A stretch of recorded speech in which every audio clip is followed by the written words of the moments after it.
Bonjour, Nathalie Cariou, votre coach en intelligence financière. Le titre de cette vidéo, neuf ou ancien. Bien évidemment, nous allons parler d'immobilier.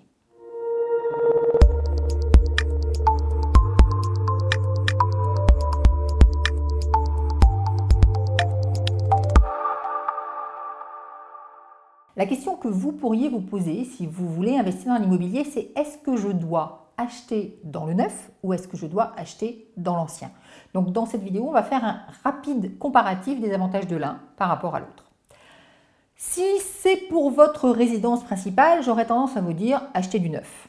Pourquoi? Parce que vous allez avoir de meilleures qualités de confort, vous allez probablement avoir une meilleure qualité énergétique qui va vous éviter de dépenser cher pour votre chauffage, etc.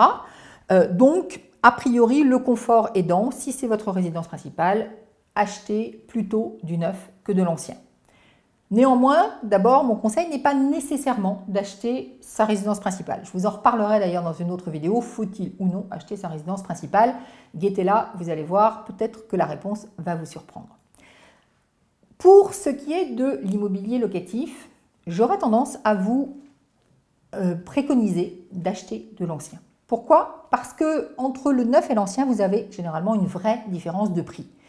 Le neuf, c'est quoi? C'est, définition très administrative de la chose, un appartement ou une maison qui a moins de 5 ans d'existence, c'est-à-dire qui a été construit il y a moins de 5 ans. Et si quelque chose a été construit il y a moins de 5 ans, eh bien, sur ce bien s'applique quelque chose qui s'appelle de la TVA. Et donc, quand vous payez le prix du bien plus 20% de TVA.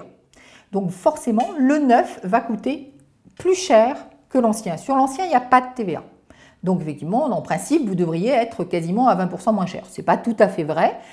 Pourquoi? Parce qu'il y a aussi une certaine affection pour l'ancien qui fait que les prix remontent.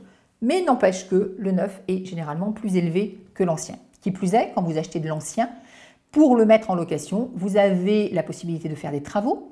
Il s'avère que les travaux, en fait, vous donnent droit à une réduction d'impôt. Donc, vous allez pouvoir diminuer tout le déficit que vous créez avec vos travaux de vos impôts. Donc là, vous avez un autre bénéfice qui apparaît, c'est que vous allez payer moins d'impôts grâce aux travaux de rénovation, donc moins cher pour le bien, des travaux que vous allez pouvoir pour partie déduire de vos impôts et donc vous allez pouvoir faire des économies d'impôts. Donc voilà deux bonnes raisons d'investir dans l'ancien. Troisième bonne raison, si vous achetez un bien dans lequel il y a des travaux, vous allez peut-être le payer moins cher que s'il n'y en avait pas.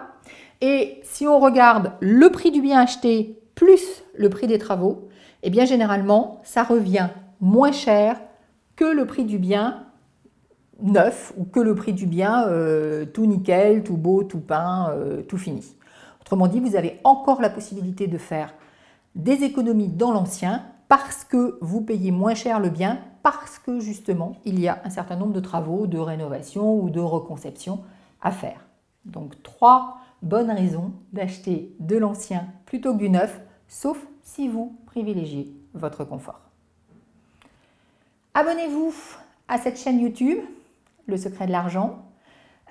Likez la vidéo, mettez un petit j'aime, mettez vos commentaires également pour dire ce que vous en avez pensé. Je vous retrouve la semaine prochaine pour une nouvelle vidéo, pour un nouveau thème. C'était Nathalie Cariou, votre coach en